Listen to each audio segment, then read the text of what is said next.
안녕하세요. 직장 다닐 때는 이렇게까지 부담되진 않았는데 지역가입자로 전환되고 이렇게 많은 보험료 폭탄을 맞을지 꿈에도 몰랐습니다.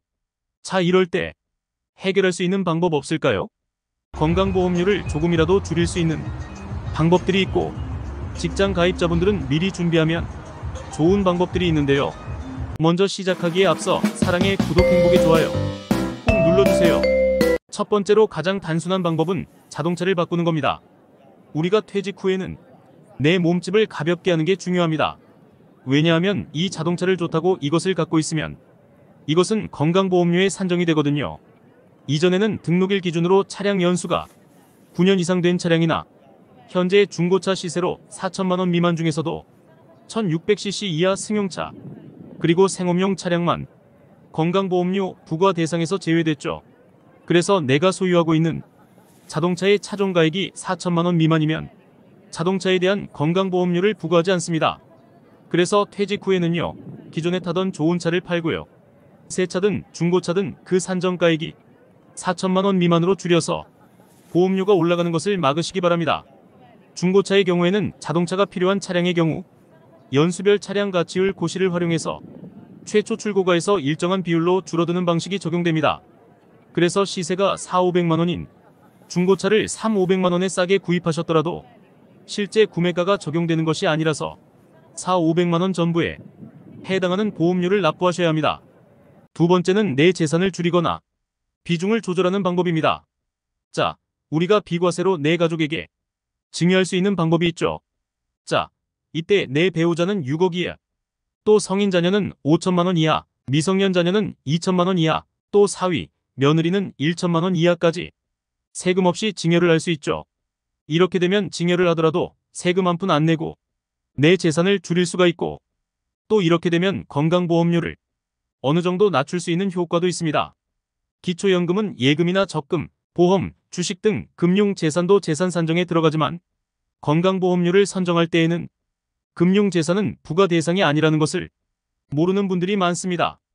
그래서 개인 상황에 따라 다르겠지만 금리가 상승하는 시기에는 예금이나 적금 같은 금융재산을 늘리면 재테크에도 좋은 방법이지만 건강보험료를 줄일 수 있는 방법이기도 한데요.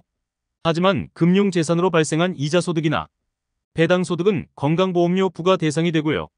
만 65세가 되면서 기초연금을 받을 때가 되면 금융재산을 얼마까지 갖고 있는 것이 유리한지 알아보시고 조절하시면 좋겠습니다. 세 번째는 직장인분들은 미리 알아두셔야 하는 내용으로 개인연금 비중을 높이는 방법인데요. 연금 수령 시기 조절을 통해서 소득을 분산하는 겁니다. 은퇴 후에 건강보험료 폭탄 걱정된다면 퇴직 전부터 철저한 계획을 세워두는 게 좋습니다. 어떤 방법이 있냐면 국민연금 수령 시기를 조기에 수령하는 것이 좋은 방법이 될 수 있습니다. 왜 그럴까요? 만약에 내가 받는 국민연금 수령액이 연간 2천만 원, 한 달로 하면 167만 원이죠. 자, 이거 이상을 수령하게 되면 무엇이 문제냐면 피부양자 자격에서 탈락합니다. 따라서 자신의 예산 금액 연금 수령액이 월 167만 원이 넘다면 국민연금을 조기 수령해서 피부양자 자격을 유지하는 것도 좋은 방법입니다. 네 번째는 건강보험료 조정 신청하기입니다. 우리가 소득이나 재산이 줄었을 때는 즉시 건강보험료 조정 신청을 해야 됩니다. 왜냐하면 우리가 직장을 다닐 때는 소득에 비례해서 자동으로 보험료가 정해지는데요. 직장 가입자는 자동으로 소득에 비례해서 보험료가 정해지지만 지역 가입자는 전년도 소득에 대해 5월에 종합소득세 신고를 하고 7월 말까지 종합소득세 계산을 통해 건강보험료를 산정하기 때문에 소득 발생 시점하고 건강보험료 부과 시점하고 7개월에서 11개월까지 차이가 발생하는데요. 이때 전년도 소득이 줄은 분들은 7월에 미리 건강보험료 조정 신청을 하면 6월분 건강보험료까지 인하되어 8월 2일에 신청하시면 신청일이 속한 달부터 건강보험료가 인하되어서 보험료를 미리 더 많이 줄일 수 있습니다.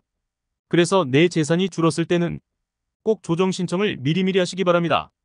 다섯 번째는 가족 중에 직장 가입자가 있다면 피부양자로 들어가는 방법인데요. 직장을 다니고 있는 자녀가 있고 또 자신이 거기에 가입할 수 있는 조건이 된다고 하면 피부양자 등재 신청한 것을 고려해 보시기 바랍니다. 피부양자 등재가 되고 있어요. 재산 등 요건이 맞아야 되니까요. 요거 꼭 확인해 보시기 바랍니다. 소득이 적은 분들은 가족 중에 직장 다니시는 분들의 피부양자가 되면 건강보험료를 한 푼도 내지 않습니다. 만약에 자녀분이나 사위, 며느리 직장에 피부양자로 들어가면 혹시라도 직장에서 눈치를 봐야 한다거나 건강보험료가 올라서 피해를 주지는 않을까 하는 걱정을 하실 수 있는데요. 대상자는 배우자, 직계존속, 직계비속, 배우자의 직계존속, 비속, 형제, 자매까지 가능한데요. 다만 소득, 재산 등의 요건을 충족해야 합니다. 재산은 부동산의 경우 공시가격의 60%, 토지는 70%가 적용되는데요. 이번 9월부터 재산세 가세 표준액이 5억 4천만 원 이하면서 연간 소득이 2천만 원 이하면 해당되고요. 재산이 5억 4천만 원을 초과하고 9억 원 이하일 경우에는 연간 소득이 1천만 원 이하면 해당됩니다. 피부양자가 형제자매일 경우에는 재산 기준이 1억 8천만 원 이하이고요. 소득은 역시 2천만 원 이하입니다. 그리고 사업자 등록이 되어 있다면 사업소득이 조금이라도 있으면 자격이 안 되고 사업자 등록이 안 되어 있더라도 사업소득이 500만 원을 초과하면 자격이 안 됩니다. 여섯 번째는 은퇴 후에 건강보험료가 늘어나신 분들은 임해 계속 가입 제도를 활용하시면 되는데요. 한 번쯤 들어보셨을 것 같아요. 어떤 제도일까요? 우리가 직장에서 퇴직하고 나서 지역가입자로 전환됐을 때 보험료 인상 부담이 크신 분들이 있어요. 이런 분들을 위한 제도인데요. 이것은 퇴직 전에 직장에서 내든 보험료, 그것을 최대 3년까지 납부할 수 있도록 돕는 제도입니다. 좀 더 구체적으로 알아보면 신청기간인데요. 아무 때나 하면 안 됩니다. 지역가입자가 단 후 최초로 받은 납부기한에서 2개월이 지나기 전에 꼭 신청을 하셔야 됩니다. 퇴사 전 18개월 이내의 직장가입자, 12개월 이상 직장가입자 자격을 유지하셔야 하고요. 직장인들은 건강보험료를 퇴사하고 반반씩 내지만 지역가입자분들은 100% 본인이 내야 해서 부담이 더 큽니다.